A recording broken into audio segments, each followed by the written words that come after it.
Presented all new ergonomic office chair. Sorry, এইটা নয়, এটা একদমই আমার পৈতৃক সম্পত্তি, এটার দিকে নজর নয়। আরেকবার টেক নেওয়া যাক। Presented all new ergonomic office chair from Cellbell. আজকে ভিডিওটা একটু অন্যরকম, কারণ আজকে কোনো টেক প্রোডাক্ট রিভিউ নয়, বিকজ আজকে একটু স্পেশাল জিনিস আছে, যেটা হচ্ছে আমার এই চেয়ার।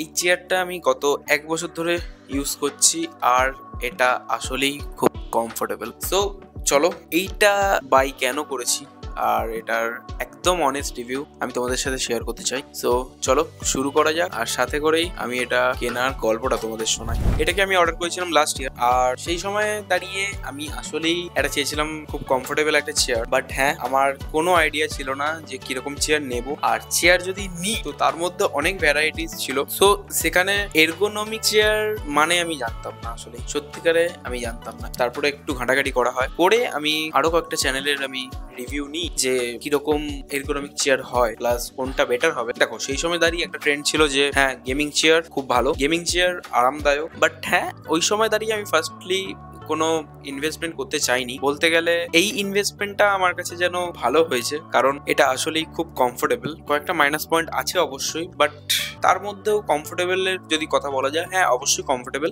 সো এইটাকে আমি কিনেছিলাম সেলভেল কোম্পানি থেকে। এটা সেলভেলের এরগোনমিক C190 ইয়া C140 হবে মডেল নাম্বারটা, আমার আসলেই মনে নেই এখন। বাট হ্যাঁ, আমি লিঙ্ক দিয়ে দেবো, মডেল নাম্বারটাও লেখা থাকবে। সো সেই সময় আমি অনেক জায়গায় দেখি, অনেক গেমিং চেয়ার, অফিস চেয়ার দেখছিলাম। বাট হ্যাঁ, তারপরে গিয়ে সেলভেলের আমার কয়েকটা অ্যাড আসতো, ওখান থেকে আমি ডাইরেক্ট ওয়েবসাইটে যাই। তো এখানে আমি এই জিনিসটাকে দেখতে পাই, যেটা আমার আসলেই খুব ভালো লেগেছিল, আর প্রাইস হিসেবে সত্যি খুব ভালো। এটা যদি আমি পার্ট টু পার্ট প্রত্যেকটা জিনিসের যদি আমি পয়েন্ট আউট করি, জিনিসটা ঠিক এইরকম দাঁড়াবে।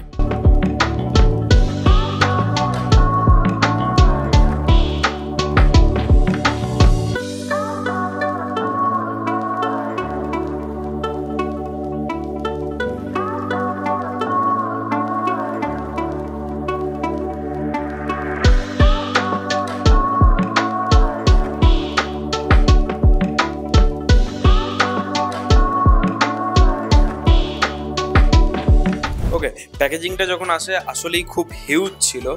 ওর মধ্যে অনেক রকম জিনিস ছিল, আর সাথে ম্যানুয়াল বুকও ছিল, যেটা দেখে দেখে তোমরা অ্যাসেম্বল করতে পারবে জিনিসটাকে।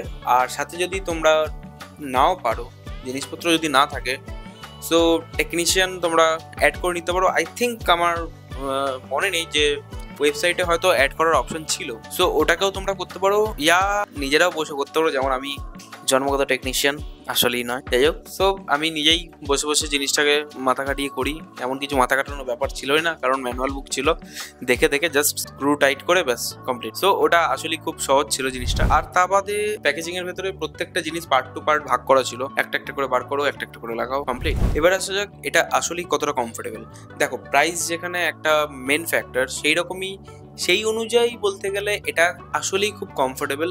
আর এখানে ইউজ করা হয়েছে heavy duty metal wheel base, nylon mat backrest, adjustable cushion headrest, lumbar support, fixed sonic armrest and hydraulic gas lift. First of all যদি কুশনের দিকে যাই, তো এখানে তোমরা দেখতে পাবে সফট একটা কুশন, আর সাথে breathable nylon mat backrest with lumbar support pad. Next হলো অ্যাডজাস্টেবল কুশন বেসড হেডরেস্ট, যেটা 120 ডিগ্রি পর্যন্ত টিল্ট হয়। এবার আসে ফিক্সড সোনিক বেসড আর্মরেস্ট, যেটা অ্যাডজাস্টেবল নয়, বাট অন্যান্য মডেলের চেয়ারে তোমরা অ্যাডজাস্টেবল পাবে।